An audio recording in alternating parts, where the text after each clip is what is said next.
Good morning all of you. Last lecture में मैंने आपको ये पढ़ाया था कि रिफ्रैक्शन क्या होता है और रिफ्रैक्शन के लॉज क्या होते हैं। मैंने आपको रिफ्रैक्शन के टोटल 3 लॉज समझाए थे।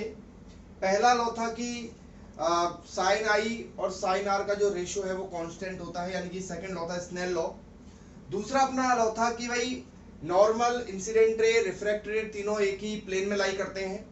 और तीसरा अपना लॉ था कि फ्रीक्वेंसी जो होती है वो ऑलवेज फिक्स होती है, किसी भी लाइट के लिए कांस्टेंट होती है।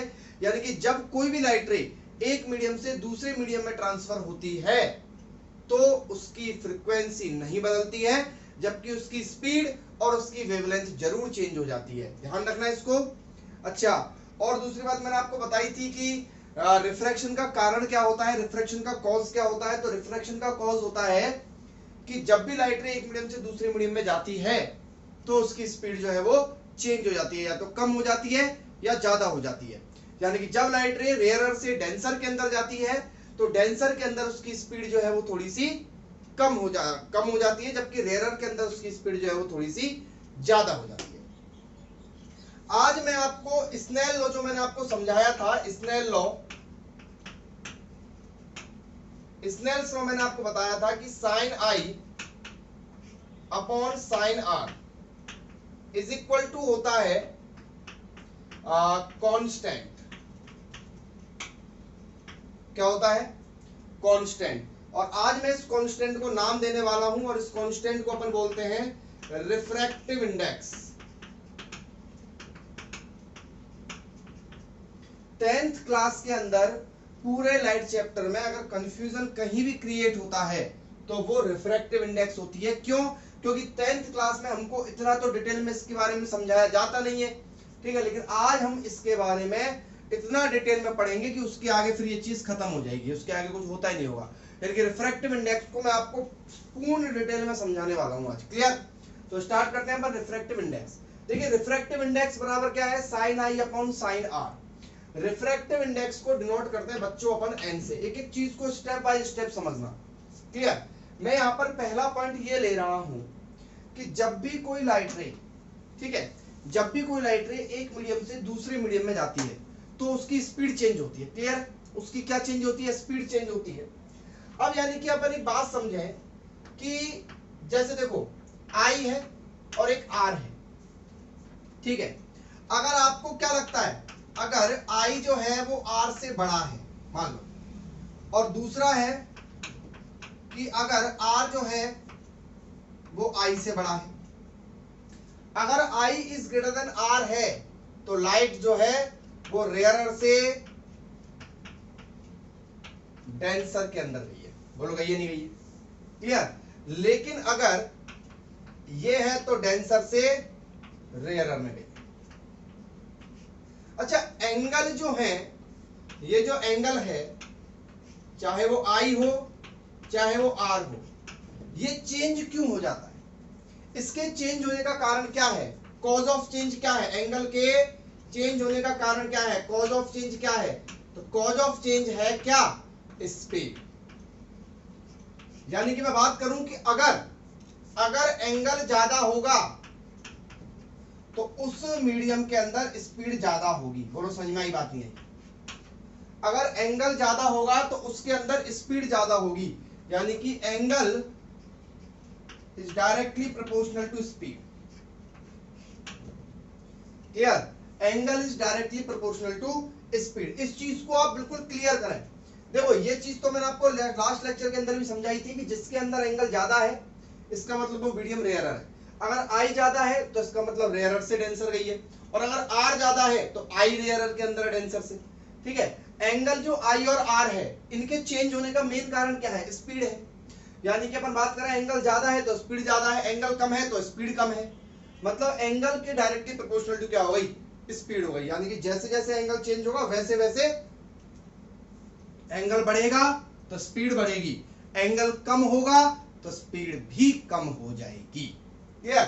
चलिए, तो अब आप एक बात समझ गए। यहां से देखिए एक चीज क्या बताता हूं मैं आपको। Sine I upon sine R, sine I upon sine R. Clear? अब मान लो कि पहला केस मैं ले लूं कि I is greater than R है, तो sine I is greater than sine R है, sine I is greater than sine R है। क्लियर? यानी कि sine I upon sine R is greater than 1 है, यानी कि अपन बोले refractive index is greater than 1 है। और मैं आपको बता दूं कि एयर के लिए रिफ्रैक्टिव इंडेक्स जो है वो 1 होती है। ठीक है, तो जितनी ज्यादा रिफ्रैक्टिव इंडेक्स होगी मीडियम उतना ही ज्यादा डेंसर होगा। ध्यान रखना, जितनी ज्यादा रिफ्रैक्टिव इंडेक्स होगी मीडियम उतना ही ज्यादा डेंसर होगा। क्लियर? यानी कि कहने का मतलब हुआ n इज ग्रेटर देन 1 है, यानी कि अगर मान लो n इज इक्वल टू 1 तो है एयर के लिए। क्लियर? तो ध्यान रखें, sine I is greater than sine I upon sine R is greater than 1 है, तो रिफ्रैक्टिव इंडेक्स हमेशा 1 से ज्यादा आएगी, और अगर I is greater than R है तो रिफ्रैक्टिव इंडेक्स हमेशा 1 से छोटी आएगी। क्लियर? चलिए अब एक चीज समझते हैं अपन कि रिफ्रैक्टिव इंडेक्स अगर बड़ी है, ठीक है, तो इसका मतलब मीडियम डेंसर ज्यादा है, और अगर मीडियम डेंसर ज्यादा है तो उसकी स्पीड उस मीडियम के अंदर कम होगी, यानी कि refractive index is directly proportional to 1 upon speed. होगी नहीं होगी? बोलो। ये सबसे सोचने वाली बात है इसके अंदर कि रिफ्रैक्टिव इंडेक्स जितनी ज्यादा होगी मीडियम डेंसर उतना ही ज्यादा होगा, और जितना ज्यादा डेंसर होगा उसकी स्पीड उतनी ही कम होगी। यानी कि रिफ्रैक्टिव इंडेक्स जो है वो डायरेक्टली प्रोपोर्शनल नहीं आई, इनवर्सली प्रोपोर्शनल आ गई। किसके? स्पीड के। क्लियर? यानी कि अगर मैं बोलूं कि n मान लो 2 मीडियम है, मीडियम 1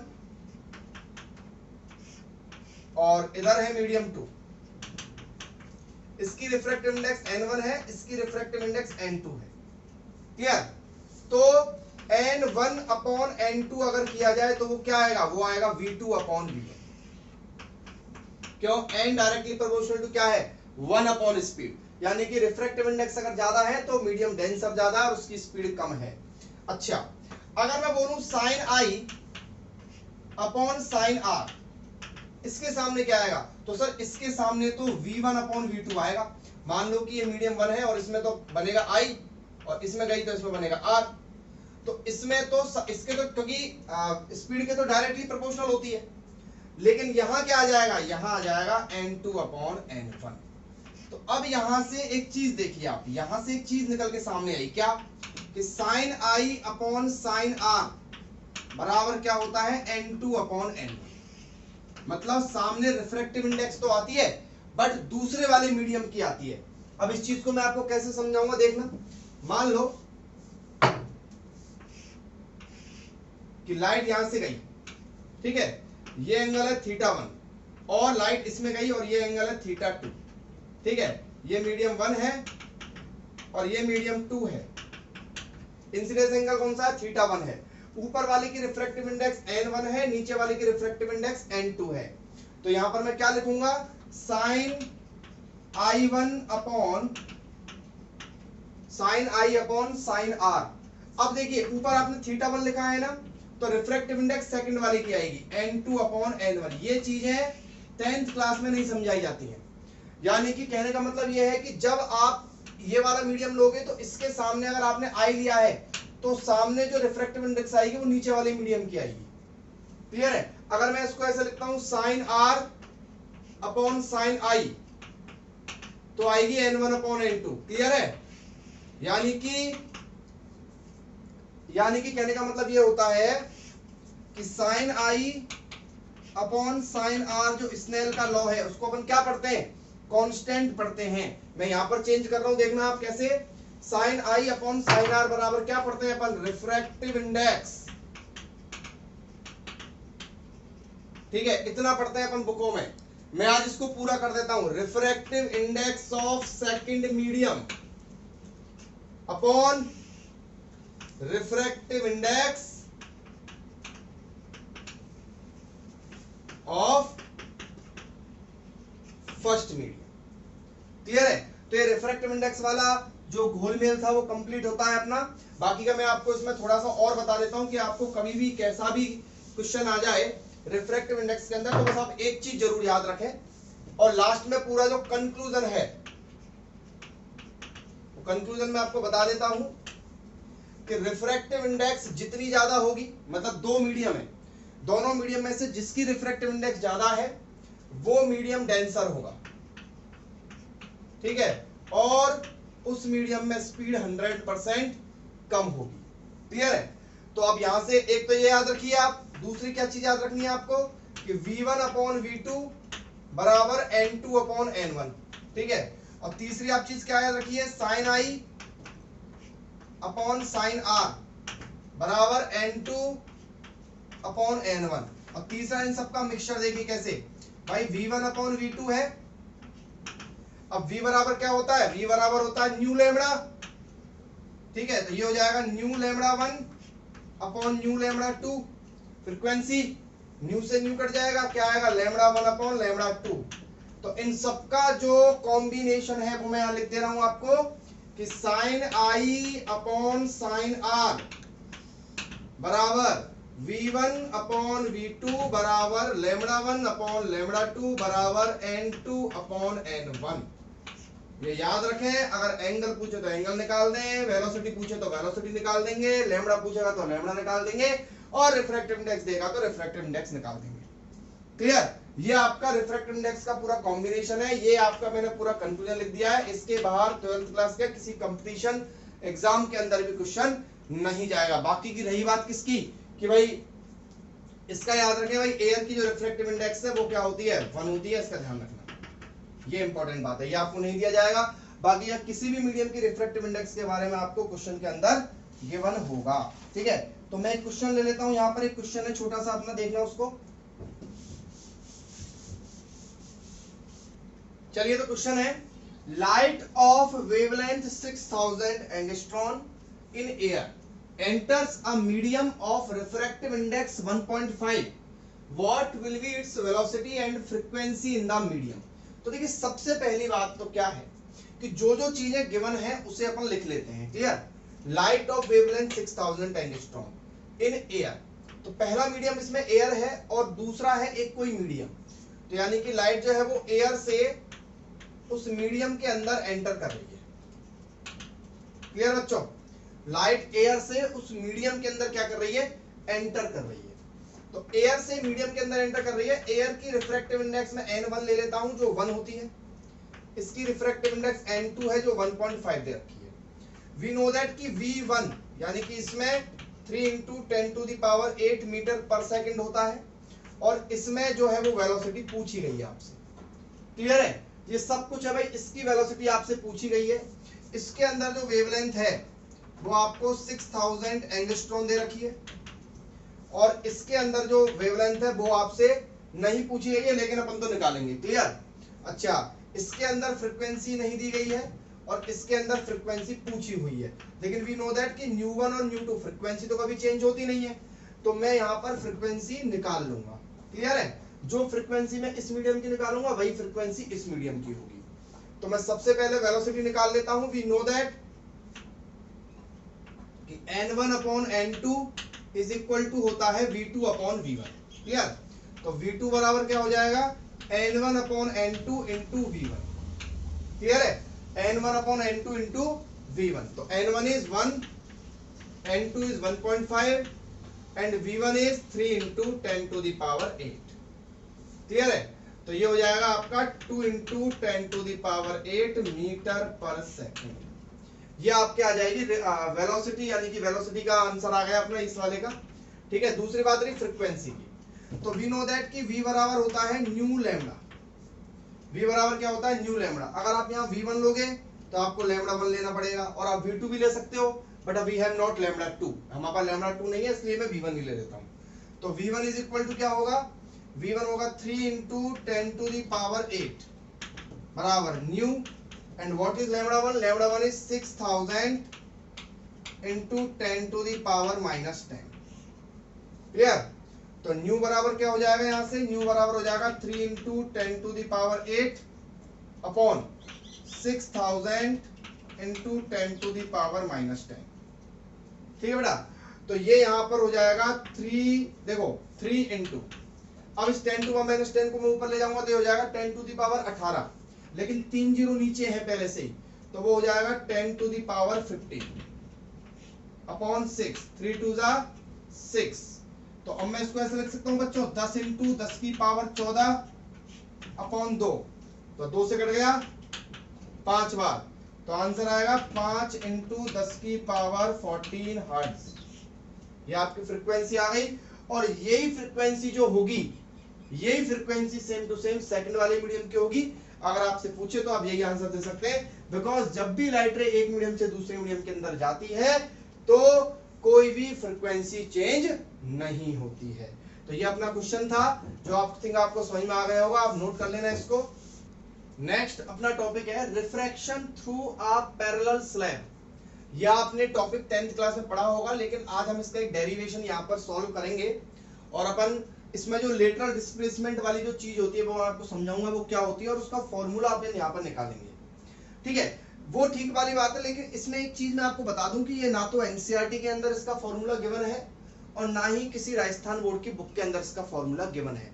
लेकिन कंपटीशन एग्जाम्स के अंदर अब तक 2 से 3 बार इसके फॉर्मूले से रिलेटेड क्वेश्चन आ चुका है। तो मैं आपको वो फॉर्मूला डिराइव करवाऊंगा और आप इस फॉर्मूले को जरूर याद करें। क्लियर? तो सबसे पहले मैं आपको बता दूं कि पैरेलल स्लैब क्या होता है। तो देखिए, इस तरीके का जो स्लैब होता है रेक्टेंगुलर शेप में, इसको अपन बोलते हैं पैरेलल ग्लास स्लैब। ठीक है, यहां पर लाइट इस तरीके से आई, ठीक है, ये नॉर्मल होगा इसके लिए, और लाइट थोड़ी सी मतलब जानी चाहिए थी लाइट ऐसे, नॉर्मली ऐसे जानी चाहिए थी लाइट, लेकिन ऐसे ना जाने के बजाय लाइट थोड़ी सी इधर हो गई, ये आई हो गया अपना, ये आर हो गया। अब यहां पर एक नॉर्मल बनेगा, अब लाइट जानी चाहिए थी ऐसे, लेकिन थोड़ी सी नॉर्मल से दूर हट जाएगी। और सबसे इंपॉर्टेंट बात यहां पर ये होती है कि ये जो स्लैब होता है, इस स्लैब में ये डायरेक्शन ऑफ इंसिडेंट रे, ये क्या है, ये है डायरेक्शन ऑफ इंसिडेंट रे, मतलब इंसिडेंट रे इस डायरेक्शन में आई थी, डायरेक्शन ऑफ इंसिडेंट रे। और ये कौन सी है, ये है इमर्जेंट रे।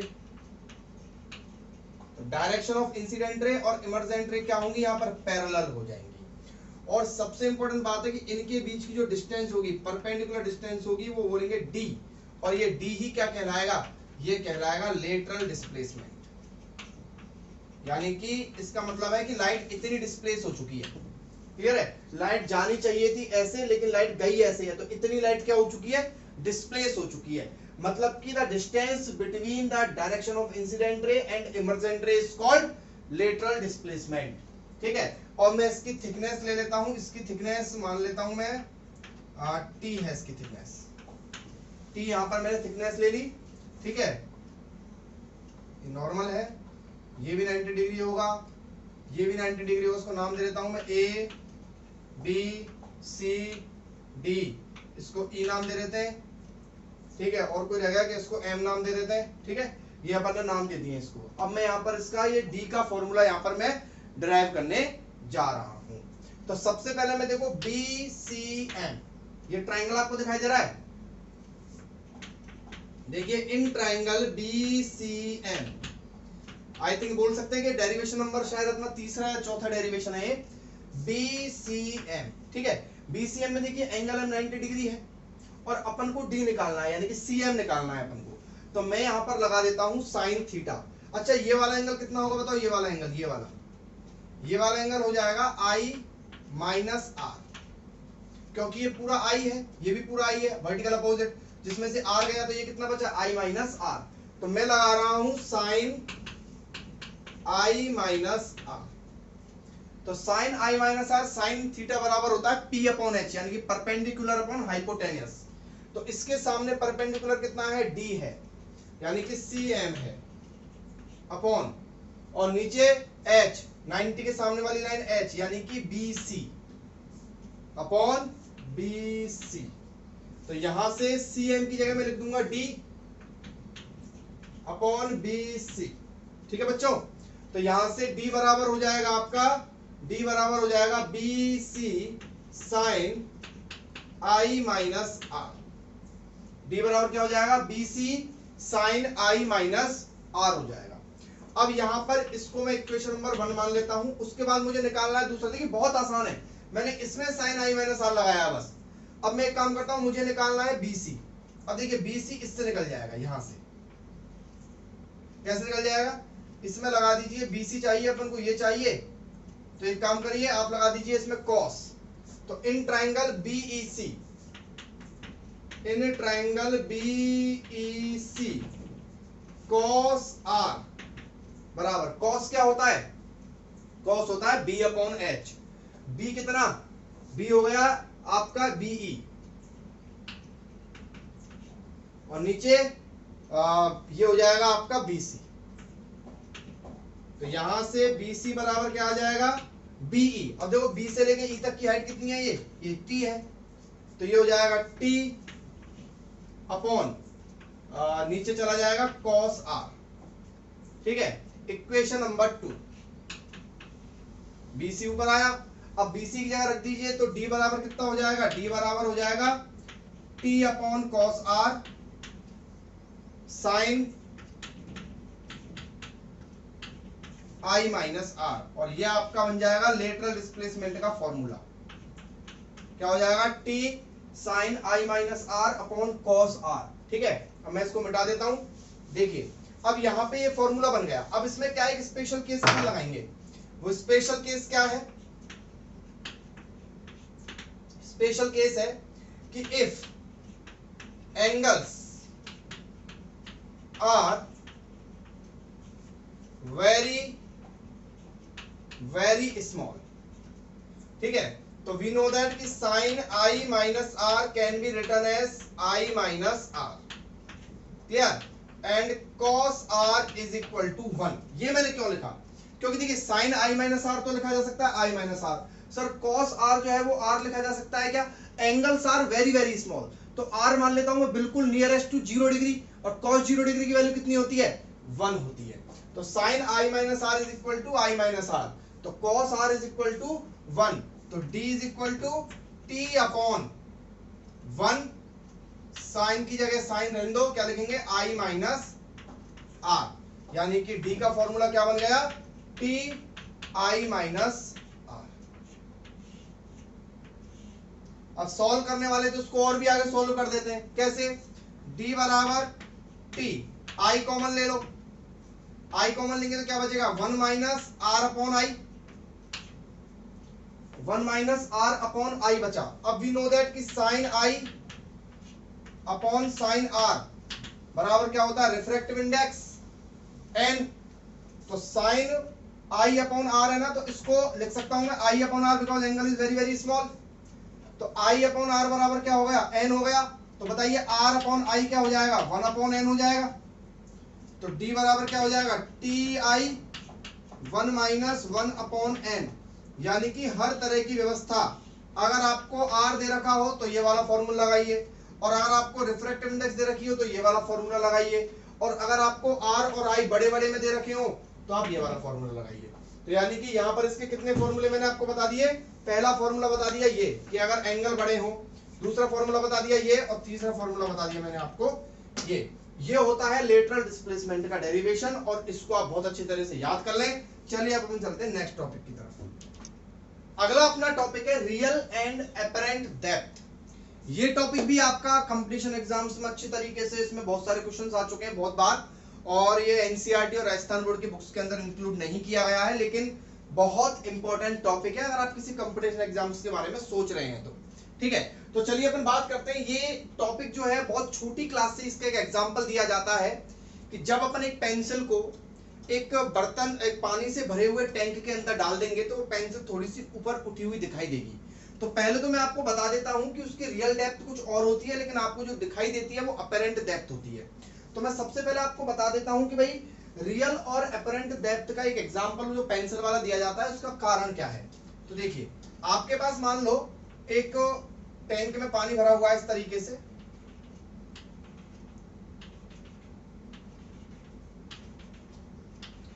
ये टैंक में पानी भर दिया भाई अपन ने, इसमें एक पेंसिल पड़ी हुई है इस तरीके से, ठीक है, ये पेंसिल है, इस तरीके से पेंसिल पड़ी हुई है। अब क्या है कि इस पेंसिल से रे चली इस तरीके से, यहां से पेंसिल से रे चली ऊपर की तरफ, ये नॉर्मल है। अब ये जानी चाहिए सीधी, लेकिन वो थोड़ी सी मुड़ जाएगी, बैंक दूर चली जाएगी, क्योंकि ये वाटर है, ये वाटर है और ये एयर है। अब मान लो कोई आदमी यहां खड़ा हुआ है, अब वो जब इसको देखेगा तो उसको तो लाइट स्ट्रेट दिखेगी, यानी कि उसको तो ये पेंसिल कहां दिखेगी, यहां दिखेगी, तो पेंसिल में डिफरेंस आ गया। तो इसी तरीके से वो पेंसिल हमको थोड़ी सी ऊपर उठी हुई दिखाई देती है, बट वो वहां पर होती नहीं है। तो चलिए अपन बात करते हैं कि भाई इसका एक डेरिवेशन बनेगा और इसका एक फॉर्मूला बनेगा, जैसे उसका बना था फॉर्मूला, और अभी अपन ने पढ़ा था ग्लास स्लैब वाला, उसका भी एक फॉर्मूला बना था, और इस रियल एंड अपरेंट डेप्थ का भी एक फॉर्मूला बनेगा।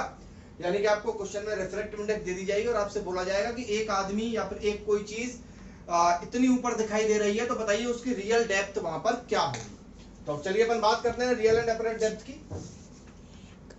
ये अपना पानी का टैंक है, ठीक है, ये ऑब्जेक्ट ले लिया है मैंने, वो ऑब्जेक्ट है आपका, ठीक है।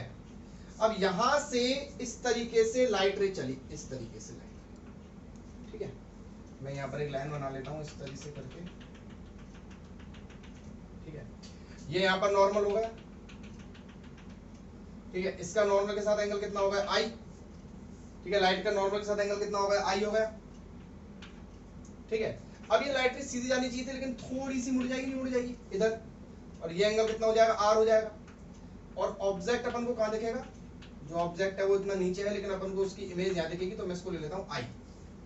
यार आप समझ लीजिए ध्यान से मैंने क्या किया है। ये चीज इधर भी की जा सकती है इस तरीके से कि लाइट इधर गई ऐसे करके, इधर भी अगर आपको समझना हो तो, ठीक है।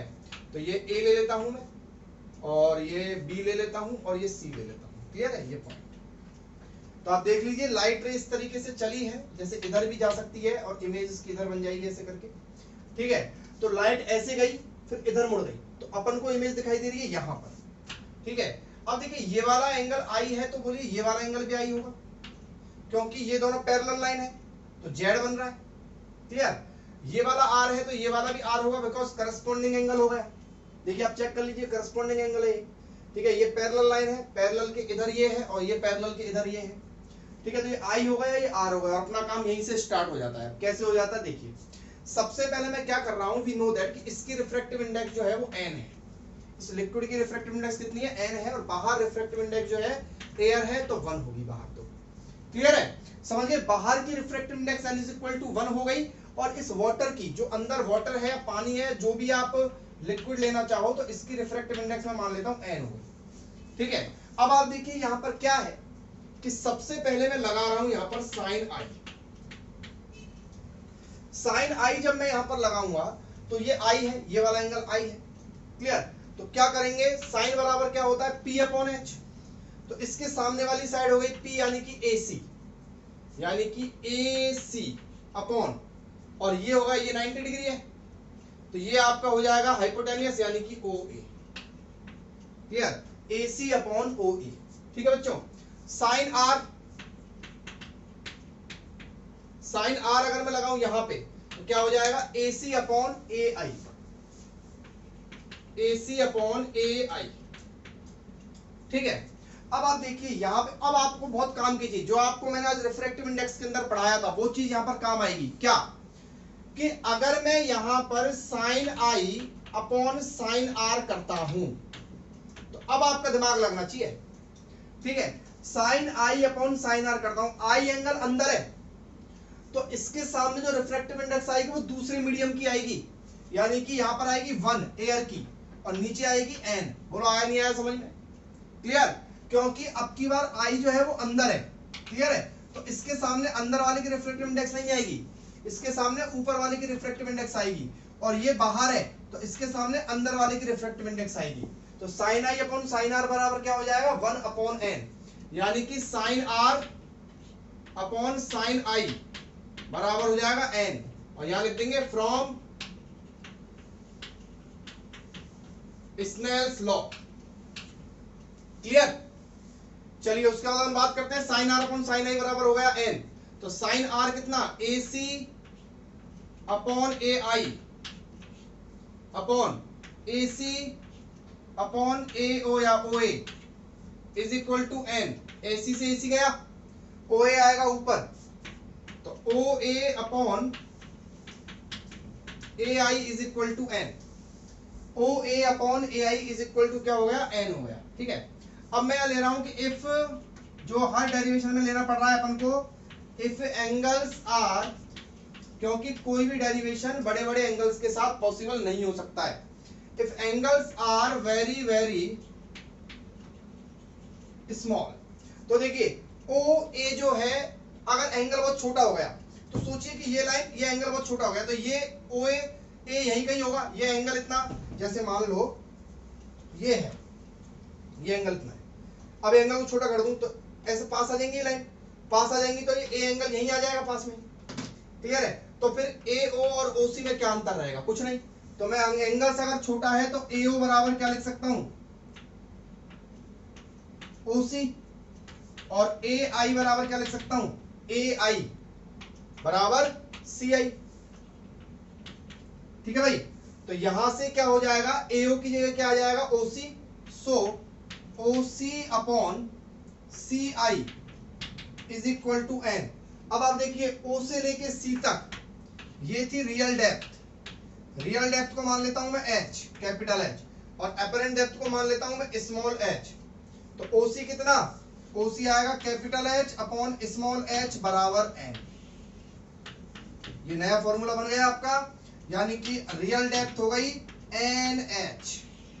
एन एच मतलब एन रिफ्लेक्टिव इंडेक्स और एच उसकी अपरेंट डेप्थ। अगला अपना क्वेश्चन है, a swimming pool appears to be 2 metre deep. Appears to be, apparent depth आपको दे रखी है, यानी कि आपको अपरेंट डेप्थ